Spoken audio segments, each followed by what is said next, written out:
بے نظیر آپ سے گفتگو کا آغاز کرتے ہیں. بہت زیادہ ٹیکنیکلٹیز میں تو نہیں جاتے، لیکن بے نظیر یہ جب مسودہ دیکھتے ہیں تو اس کے اثرات ایک پہلے سے گھٹن زدہ معاشرے کے اوپر آپ کیا اینٹیسپیٹ کر رہی ہیں یا ایکسپیکٹ کر رہی ہیں ہوں گے؟ علینا، پہلے تو بڑا مشکل ہے آج کسی اور ٹاپک پہ بات کرنا، جبکہ یہ ابھی تھوڑی دیر پہلے خبر آئی کہ ایمان مزاری اور ہادی علی چٹا کو 17 سال کی قید سنا دی گئی ایک ایسے کیس میں جو تقریباً ایک مذاق ہے. علینا، دو ایسے وکیل جو ان کیسز میں اور وہ کیسز لیتے تھے جو بہت سے وکیل جو تھے وہ نہیں لیتے تھے، اور بالکل free of cost pro Bono وہ یہ کیسز لڑتے تھے. تو بڑا مشکل ہے آج کسی اور ایشو پہ بات کرنا. پتہ نہیں، ہم تو خیر یہاں پہ پھر بھی بات کر لیں گے، لیکن جو حکومت میں ہے ان کو نظر آ ہی رہا ہوگا کہ ملک جو ہے وہ کس طرف جا رہا ہے. پتہ نہیں اس سے واپسی کا کوئی راستہ ہے. تھوڑی بہت جو امید تھی میرے خیال سے آج وہ بھی بہت ہی کم ہو گئی ہے کہ چیزیں ٹھیک ہوں گی یا نہیں ہوں گی ملک میں.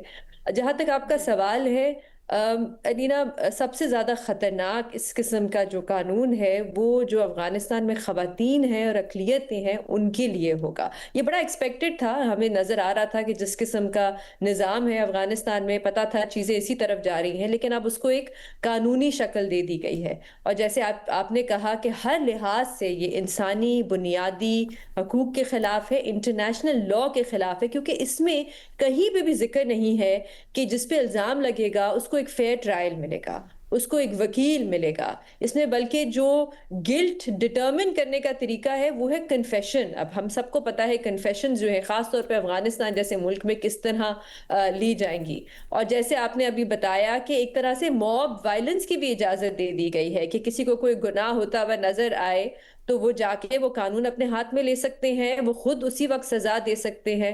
لیکن سب سے زیادہ جو خطرناک ہے میرے خیال سے وہ خواتین کے لیے ہوگا.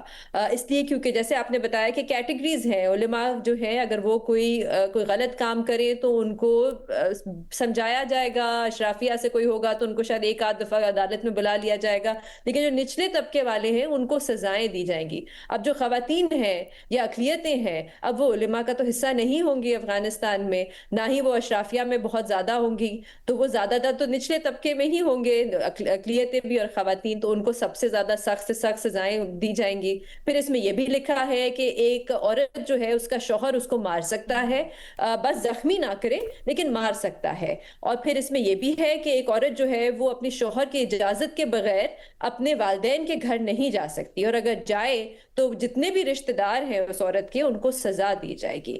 تو یہ اس وقت جو ہے وہاں پہ نظام ہے. پہلے یہ خواتین جو ہیں ان پہ بہت ہی زیادہ دباؤ ہے اور بہت زیادہ پابندیاں ہیں. لیکن علینا پتہ ہے مسئلہ یہ ہے کہ اس وقت ہم انٹرنیشنل لا کی بات کر رہے ہیں، لیکن اس کا نوٹس کون لے دنیا میں؟ میں رواداری کی یہ رپورٹ پڑھ رہی تھی جو ایک ہیومن رائٹس کی آرگنائزیشن ہے، وہ کہہ رہے تھے، انہوں نے لکھا تھا کہ یونائٹڈ نیشنز لے.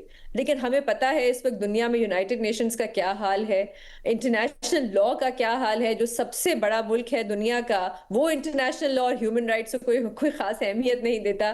تو کون نوٹس لے اور کون اس کے بارے میں کچھ کرے؟ سب تقریباً اب کچھ ایسا نظام ہی ہے دنیا کا کہ جو ملک میں جو مرضی وہ کرنا چاہیں وہ کر سکتے ہیں.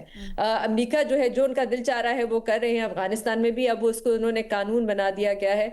بس میں اتنا آخری میں ضرور یہ کہوں گی کہ ہمیں بھی شاید پاکستان میں تھوڑا سا سوچنا چاہیے کہ یہ جو افغان مہاجرین ہے جس ملک میں ہم ان کو واپس بھیج رہے ہیں، خاص طور پہ جو خواتین ہیں، ہم ان کو ایک ایسے ملک میں بھیج رہے ہیں جہاں پہ اس قسم کے اب قانون ہے.